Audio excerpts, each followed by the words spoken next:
Hi guys, my name is Brian. Today we are going to talk about why you should not be playing Season 2 of Diablo 4, and instead you should be playing Last Epoch, because overall I personally believe that it is a more fun game.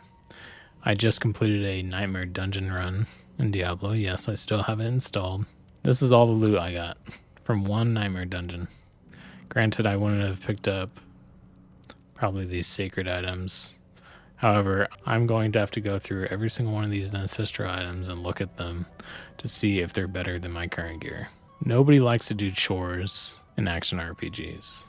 This aspect of the game is not fun, and honestly, Diablo 4's loot is not good, in my opinion. Yeah, there are some cool items, but overall, all these ancestral items that you're going to be getting in Season 2, item power 915, they raised the item power. It's just increased numbers. So. Oh, there goes my cat. You're gonna have to look through every single one of those items, every single dungeon run, and it's not gonna be fun. However, in Last Epoch, items I personally believe are designed way better. So let's go take a look at them. All right, we are in Last Epoch. Let me try to explain why items are so much better in Last Epoch than in Diablo 4. You have your typical items, white, blue, yellow items. Yeah, that's typical in any action RPG, right? But then there's exalted items, which are basically rare items with higher tier affixes on them. So this one has a tier 6. Usually you can only get max tier 5 on rare items, but you can have these drop and have tier 6, 7. I've seen a couple with 2 tier 6s, which is like insane. However, you pick up an item, it has like a couple affixes on it that you want. You open up this crafting menu. You stick it in here. Let's do this thing. Let's do this one. So, as +3 to tornado, +3 to a skill. That's insane, right? That's really good. I'm not using a tornado. I should probably save this, but I'll run it for this demonstration. So, as strength, lightning resistance, and oh, look, it only has 3 out of the 4 affixes on it. We can add whatever we want. You can just choose what you want on there. You want added armor? Go for it. You want added health? Yeah, let's add some health on here. Try to get lucky by not using any of the forging potential. We just added 110 health on the item. Super easy. Can you do that in Diablo 4? If you want to pay a couple $1 million to try to re-roll it, I mean, you can, but not that easily. The strength is pretty low. Let's just get that to tier 5. Critical success, still have 22 forging potential. I don't want lightning resistance, so let's try to re-roll that. Oh, I just realized my whole body's in front of this. Whatever. So let's try to re-roll that again. I don't want cold resistance. Oh my gosh, we got more armor. That's pretty good. So we'll just upgrade that to tier 5, and we have a tier 21 item. So we just took that item, took it through the grinder. Now we have a pretty decent item. You can do that with any item in the entire game, except uniques. Uniques have 0 forging potential. What makes this game so great is there's this gambling aspect you can do with these items. Get that dopamine rush every time you open up this crafting menu. What I like to do is use these runes of removal. Let's say I don't want this freeze rate multiplier. Instead of trying to re-roll it with a glyph of chaos and getting lucky, we can try to remove it. Now it is going to remove one of these 3, so we really don't want the increased elemental damage removed because that's tier 7. I should not be doing that with this item, but let's just go for it. Oh my gosh, we just got so lucky. Dopamine spike in your brain right there. So you can add whatever you want to it, make this a really good item. So that's like basic crafting kind of. On top of that, with any unique, you have a chance to get legendary potential, right? All right, so what's legendary potential? With 1 legendary potential, I can stick an exalted axe and meld these 2 items together.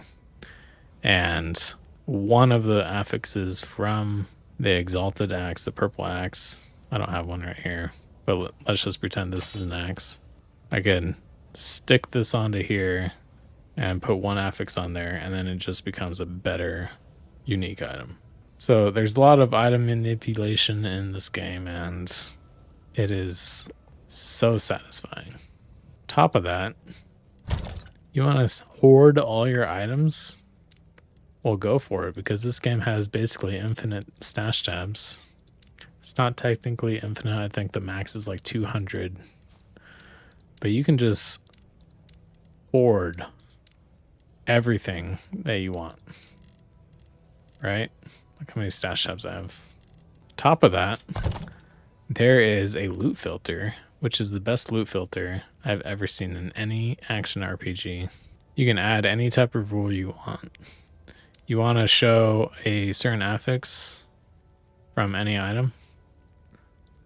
Let's say you want to see critical strike multiplier for some reason. You can have that item show up as pink. Any item with critical strike multiplier is going to show up now.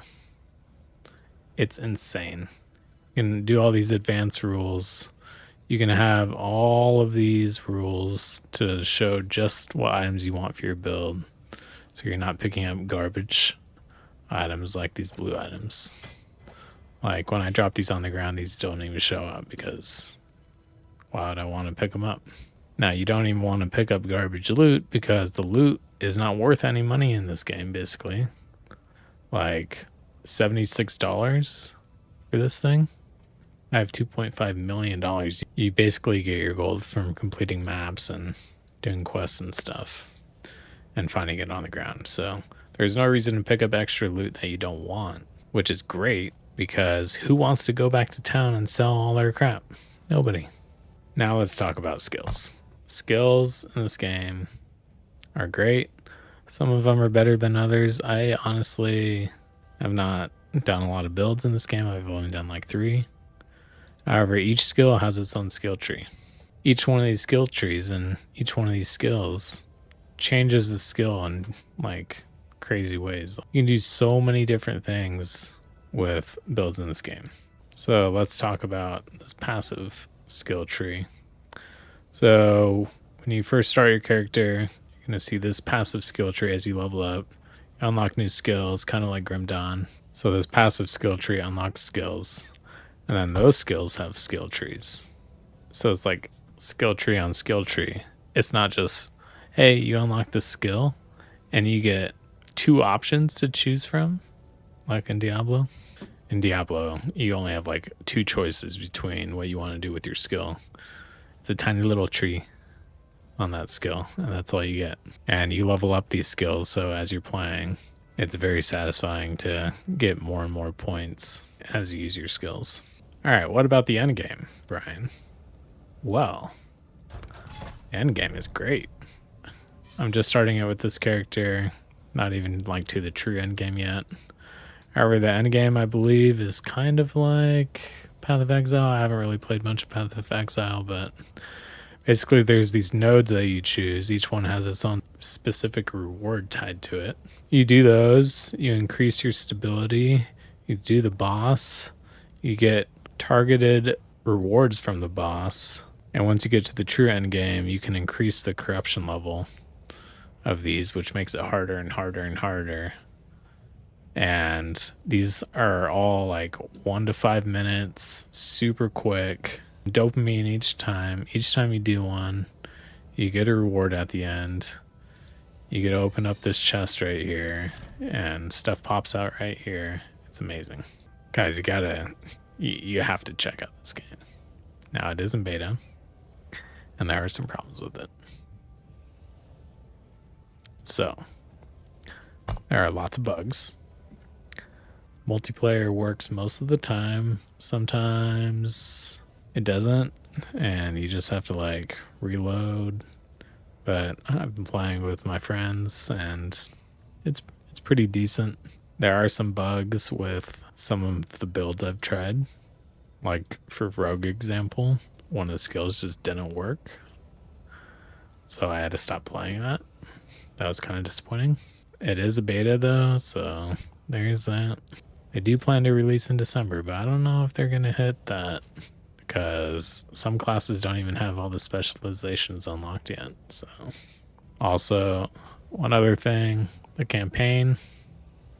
I honestly have no idea what's going on. I skipped through every single piece of dialogue there ever was. I just blasted through it. Campaign didn't seem that interesting. Also, another problem when you're entering a new area, which I'm about to do. For some reason, they designed it so you don't click the door that you enter.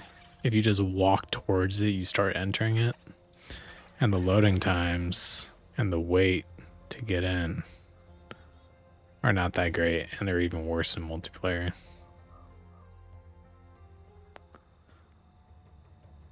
Like, for some reason, you don't click the door. So sometimes when you enter in a new area, you don't really know where you're going. So you kind of click the wrong way, and it's like, oh, you're entering the Risen Lake. Dang it. I just went backwards. Happened to me multiple times. Super annoying. I wish they made it so you have to click on the thing to enter it. And the wait times to get into a new area on multiplayer are like twice as long almost. So that is a negative. Hopefully that's fixed before launch. Alright, another thing that's pretty terrible about this game. It's in beta. They haven't finished some of the classes. And there is already a cosmetic shop. The game is like $35. And there is all these packs that you can buy for cosmetics. And yes, I did buy this one because I wanted this portal. But these cosmetics are kind of pricey. It says 100, 50, 50, 100 for that. How much is $100 in here? $10. So this little pet tiger is $10. And all these other pets are $5. This is $10 for this gecko for you to follow you around. I personally think they should finish all the classes first and maybe release the game with this shop. Also, there's not that many cosmetics yet, and yet they released all this crap on here. Like, there's only so many you can choose from. They don't even have weapons, skill VFX, footstep effects. Sound really cool, but why do you have a cosmetic shop when it's not even finished? Like, I do feel like that's a little greedy. However, it's totally optional. The little shop button is right at the bottom underneath this little symbol, so they don't shove it in your face at all. This is never glowing. I didn't even know there was a shop until like 50 hours in, honestly. And that's why you'll see a lot of reviews on Steam to be negative, because they added this shop before the game's even finished. But anyway, other than that, this game is great, and I'm having so much fun with it. I've been playing it for 150 hours. It's always fun to do a new build. The campaign is kind of a slog, but once you get to the end game, it's great. Anyway, you don't have to listen to me. You can keep playing Diablo 4 and have fun with that, because honestly,